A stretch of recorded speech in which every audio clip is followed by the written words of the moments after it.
नमस्कार दोस्त। तो एक बार फिर हाजिर हैं मैं आपके सामने। पिछला वीडियो हमने डाला था और उसमें आपसे बात हुई थी। उसके बाद हमने ये विचार बनाया कि जिस सफर पे हमें जाना है उसकी तैयारी हमें कैसे करनी है और उसके बारे में और ज़्यादा से ज़्यादा जानकारी ये अपने आप को तैयार कर सकें हम इस जीवन में अब के बाद दिल से मजबूत हो सके। तो वो शिक्षा क्या है, कहाँ से मिले? तो आज मैंने घर पे कुछ रखी हुई जो हमारे बुजुर्ग लोग पढ़ा करते थे किताबें, और जिनको हमने फिर दोबारा देखा नहीं कि वो किस हालत में कहाँ है, लेकिन एक लाल कपड़े में बंधी हुई रखी है। आज हमने उनको खोला तो कई धार्मिक पुस्तकें थी, तो उनमें सबसे ऊपर श्री भगवत गीता रखी हुई थी। हमने उनको लिया और खोल के पहले देखना फिर पढ़ना शुरू। तो पहले पेज से ही जो भगवत गीता में है, हम सुनते रहते हैं, हमने सीरियल देखा है और बाकी बातें होती रहती हैं। भाई गीता हमारा एक पवित्र ग्रंथ है जिसकी कसमें कोर्ट में भी खिलाई जाती है। गीता पे हाथ रख के पसंद आई, ऐसा क्या है? तो दोस्तों हमने उसको पढ़ा तो पहले ही जो विवरण उसमें लिखा है, तो एक गीता एक बुक नहीं है, ये लेख साक्षात श्री कृष्ण भगवान के मुंह से निकले हुए वो शब्द हैं जिनको ये भगवत गीता में स्थान दिया गया है। तो ये किसी के विचार नहीं है, ये डायरेक्ट जो है भगवान कृष्ण के अपने मुंह से निकले हुए बोल हैं और इसमें वो सब कुछ है, सब जो समझ में आ जाएगा। तो हमने ऐसा सोचा है कि इसके 18 अध्याय हैं, हम इसका अध्ययन करेंगे और पहले इसका एक दिन हम आपको महात्म बताएंगे पहले अध्याय का, दूसरे वीडियो में पहला अध्याय बताएंगे और देखिए धीरे धीरे हमारे मन के विचार कैसे बदलते हैं। ये डर सबसे बड़ा डर होता है, वो कैसे दूर होता है। तो हमने ऐसा मन बनाया है, बाकी आप लोग देखें क्या लगता है। लगता है तो कमेंट वगैरह करते हैं, ऐसा सुना है मैंने, तो अपनी बातें रख सकते हैं। तो आज हम उसका पहले अध्याय का पहला महात्म पढ़ेंगे, क्योंकि बाद में वीडियो ज्यादा लंबा हो जाता है, इसलिए हम जो है इसको एक दिन महात्म एक दिन अध्याय, एक दिन महात्म एक दिन अध्याय, इस तरीके से इसको हम पूरा करेंगे। तो मैं आपके सामने पहले अध्याय का महात्म को पढ़ना चाहता हूँ। आप कृपया करके शांति से इसे सुने, समझें, दिल में उतारें इसका एक एक शब्द। देखें, श्री परमात्मा नमः।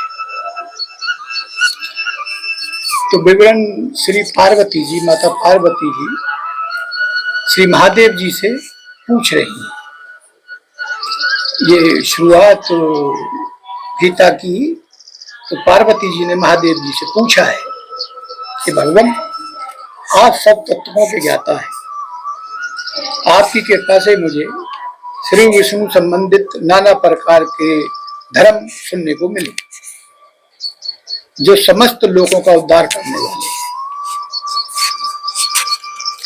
देवेश, अब मैं गीता का महात्म सुनना चाहती हूँ, जिसका श्रवण करने से श्री हरि में भक्ति बढ़ती है। ऐसा पार्वती जी ने शंकर भगवान से पूछा। श्री महादेव जी बोले, जिनका श्री विग्रह अलसी के फूलों की भांति श्याम वर्ण का है, पक्षीराज गरुड़ ही जिनके वाहन है, जो अपनी महिमा से कभी अच्युत नहीं होते तथा शेषनाग की सैया पर शयन करते हैं, उन भगवान महाविष्णु की हम उपासना करते हैं। एक समय की बात है, मूर दैत्य के नाशक भगवान विष्णु शेषनाग के रमणीय आसन पर सुखपूर्वक विराजमान थे। उस समय समस्त लोकों में आनंद देने वाली माता लक्ष्मी जी ने आदर पूर्वक प्रश्न किया। अब ये लक्ष्मी जी श्री विष्णु भगवान जी से पूछ रहे कि भगवान, आप संपूर्ण जगत का पालन करते हुए भी अपने ऐश्वर्य के प्रति उदासीन से होकर जो इस क्षीर सागर में नींद ले रहे हैं, इसका क्या कारण है? भगवान विष्णु अपनी शेष नाग का जो आसन है क्षीर सागर में रहते। श्री भगवान बोले, सुमुखी, मैं नींद नहीं लेता, अपितु तत्व का अनुसरण करने वाले अंतर्दृष्टि के द्वारा अपने ही महेश्वर तेज का साक्षात्कार कर रहा हूं। देवी, ये वही तेज है जिसका योगी पुरुष कुशाग्र बुद्धि के द्वारा अपने अंतरकरण में दर्शन करते हैं तथा जिसे मीमांसक विद्वान वेदों का सार तत्व निश्चित करते हैं। वह महेश्वर तेज एक अजर प्रकाश स्वरूप आत्म रूप, रोग शोक से रहित और अखंड आनंद का पुंज तथा द्वेष रहित इस जगत का जीवन उसके अधीन है। मैं उसका अनुभव करता हूं। देवश्री, यही कारण है कि मैं तुम्हें नींद लेता सा प्रतीत होता हूं। श्री लक्ष्मी जी ने कहा कि ऋषिकेश, आप ही योगी पुरुषों के ध्येय हैं और आपके अतिरिक्त भी कोई ध्यान करने योग्य तत्व है? लक्ष्मी जी को ये चंबा, यह जानकर मुझे बड़ा कौतूहल हो रहा है। इस चराचर जगत की सृष्टि और संहार करने वाले सवै आप ही हैं। आप सर्वसमर्थ हैं। इस प्रकार की स्थिति में होकर भी यदि आप उस परम तत्व से भिन्न हैं तो मुझे उसका बोध कराइए। श्री भगवान बोले, आत्मकता का स्वरूप दैत्य और अदैत्य से पृथक, भाव और अभाव से मुक्त तथा आदि और अंत रहित है। शुद्ध ज्ञान के प्रकाश से उपलब्ध होने वाला तथा परमानंद स्वरूप होने के कारण एकमात्र सुंदर है। वही मेरा ईश्वरीय रूप है। आत्मा का एक तत्व ही सबके द्वारा जानने योग्य है। गीता शास्त्र में इसका प्रतिपादन हुआ है।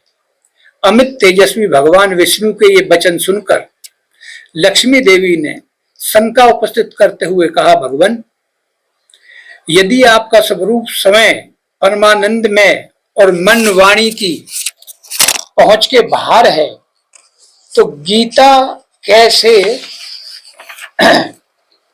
उसका बोध कराती? मेरे इस संदेह का आप निवारण कीजिए। शंका हो गई। श्री भगवान बोले, सुंदरी सुनो, मैं गीता में अपनी स्थिति का वर्णन करता हूं। कर्मस 5 अध्यायों को तुम 5 मुख जानो, 10 अध्यायों को 10 भुजाएं समझो, तथा 1 अध्याय को उदर और 2 अध्यायों को चरण कमल जानो। इस प्रकार ये 18 अध्यायों की वाक्य में ईश्वरीय मूर्ति ही समझनी चाहिए। यह ज्ञान मात्र से ही महान पातकों का नाश करने वाली है। जो उत्तम बुद्धि वाला पुरुष गीता के 1 या आधे अध्याय का अथवा 1 आधे या चौथाई श्लोक का भी प्रतिदिन अभ्यास करता है, वह सुशर्मा के समान मुक्त हो जाता है। समझिए इसका महत्व कितना है। लक्ष्मी जी ने पूछा, देव सुशर्मा कौन था, किस कारण से उसकी मुक्ति हुई?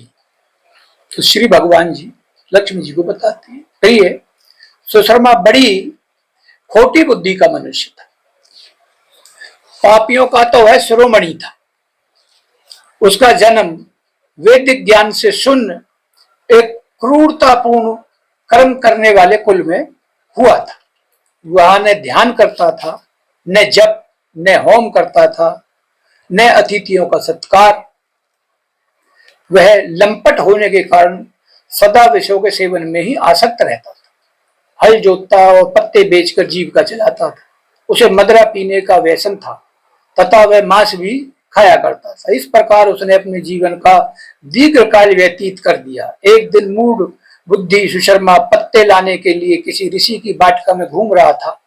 इसी बीच में काल रूपधारी काले सांप ने उसे डस लिया। सुशर्मा की मृत्यु हो गई।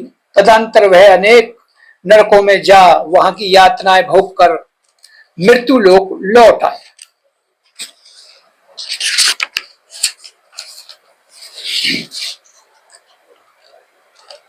और मृत्यु लोक में बोझ ढोने वाला बैल हुआ। उस समय किसी पंगु ने अपने जीवन को आराम से व्यतीत करने के लिए उसे खरीद लिया। अपनी पीठ पर पंगु का भार ढोते हुए बड़े कष्ट में 7-8 वर्ष बिताए। एक दिन पंगु ने किसी ऊंचे स्थान पर बहुत देर तक बड़ी तेजी के साथ उस बैल को घुमाया। इससे वह थककर बड़े बेग से पृथ्वी पर गिरा और मूर्छित हो गया। उस समय वहां कोतूहल बस आकृष्ट हो कुछ बहुत से लोग एकत्रित हो गए। उस जन समुदाय में किसी पुण्य आत्मा व्यक्ति ने उस बैल का कल्याण करने के लिए उसे अपना पुण्य दान किया। तत्पश्चात कुछ दूसरे लोगों ने भी अपने अपने पुण्यों को याद करके उन्हें उसके लिए दान किया। उस भीड़ में एक वैश्या भी खड़ी थी। उसे अपने पुण्य का पता नहीं था, तो भी उसने लोगों को देखा देख उस बैल के लिए कुछ त्याग किया। तदंतर यमराज के दूत उस मरे हुए प्राणी को पहले यमपुरी लेकर गए। वहां पर विचार कर कि यह वैश्या के दिए हुए पुण्य से पुण्यवान हो गया है, उसे छोड़ दिया गया। फिर वह भूलोक में आकर उत्तम कुल और सीत वाले ब्राह्मण के घर में उत्पन्न हुआ।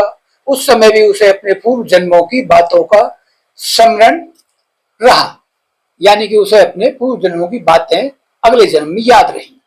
बहुत दिनों के बाद अपने अज्ञान को दूर करने वाले कल्याण तत्व का जिज्ञासु होकर वह उस वैश्या के पास गया और उसने उसके दान की बात बतलाते हुए उससे पूछा, तुमने कौन सा पुण्य दान किया था?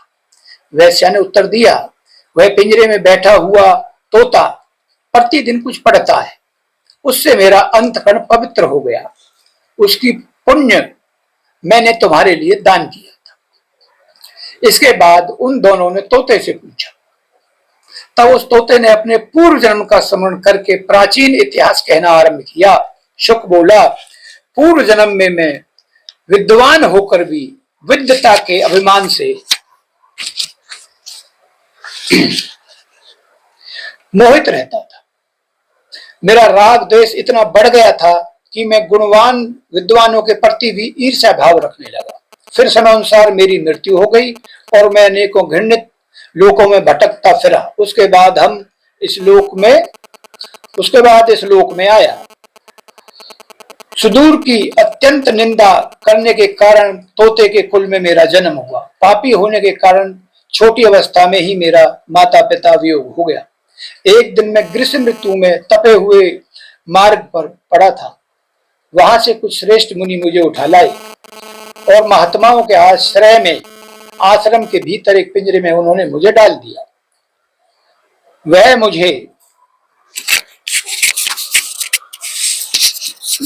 मुझे पढ़ाया गया। ऋषियों के बालक बड़े आदर के साथ गीता के प्रथम अध्याय की आवृत्ति करते थे। उन्हीं से सुनकर मैं भी बारंबार पाठ करने लगा। इसी बीच में एक चोरी करने वाले बहेली ने मुझे वहां से चुरा लिया। तत्पश्चात इस देवी ने मुझे खरीद लिया। ये मेरा वृत्तांत है, जिसे मैंने आप लोगों को बता दिया। पूर्व काल में मैंने इस प्रथम अध्याय का अभ्यास किया था, जिससे मैंने अपने पापों को दूर किया। फिर उससे इस वेश्या का भी अंतकरण शुद्ध हुआ और इसके पुण्य से द्विज श्रेष्ठ सुशर्मा भी पाप मुक्त हुए। इस प्रकार परस्पर वार्तालाप और गीता के प्रथम अध्याय के महत्व की प्रशंसा करके वे तीनों निरंतर अपने अपने घर पर गीता का अभ्यास करने लगे।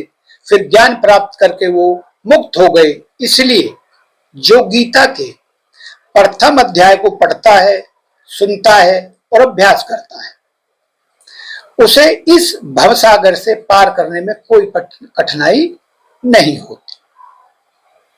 तो दोस्तों, इतना महत्व है इसका, और हमारे पास तो वक्त ही वक्त है। और ये गीता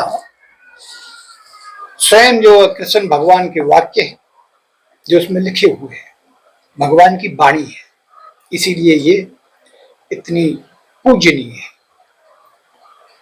तो ये हमारे साथ है, और इसमें कही हुई भगवान की वाणी अगर ये कहती है तो बताइए कौन सा मुश्किल है? क्या हम इसका एक अध्याय के महत्व नहीं पढ़ सकते, जो भवसागर से पार करने की बात करती है? तो दोस्तों, यही तो मंजिल है अब हमारी। चाहिए क्या? यही तो चाहिए। तो दोस्तों, आज से हम डेली, आज हमने इसका पहले अध्याय का महत्व पढ़ा है, कल पहला अध्याय पढ़ेंगे। तो मेरी आपसे विनती है कि आप पढ़ नहीं सकते, सुन सकते हैं। जो पढ़ने का महत्व है वही सुनने का महत्व। तो आई 18 अध्याय है, 18 दिन, 18 महत्व है, 36 दिन। तो हम भी बैठते हैं इस नाम, और आप भी सवारी करिए। तो आज का वीडियो यहाँ समाप्त करते हैं दोस्त, और हम प्रार्थना करते हैं आपसे कि हम तो अपने सफर पे चल पड़े। आप चलना चाहे, वेल, आपका स्वागत। नमस्कार दोस्त।